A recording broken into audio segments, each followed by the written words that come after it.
নমস্কাৰ শ্ৰবিদসকল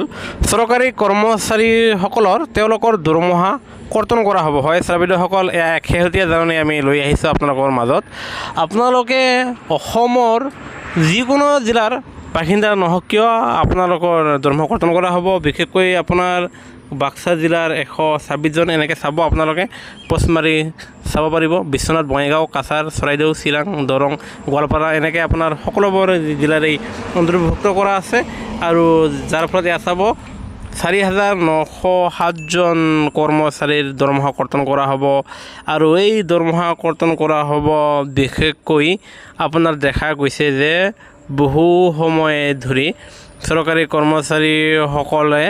তেওঁলোকে আপোনাৰ শিক্ষক কৰ্মচাৰীসকলে শিক্ষা হেতু এপত এবচেণ্ট আছে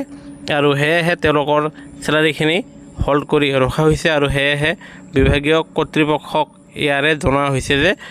তেওঁলোকে কিয় এবচেণ্ট আছে সেয়া আপোনাৰ নিশ্চিত কৰিব লাগে শিক্ষা হেতুত তেওঁলোকৰ বহুত দিন ধৰি এটেণ্ডেঞ্চ নাই অন্যথা তেওঁলোকৰ দৰমহা আপোনাৰ মোকলাই দিয়া নহ'ব বুলি ইয়াৰে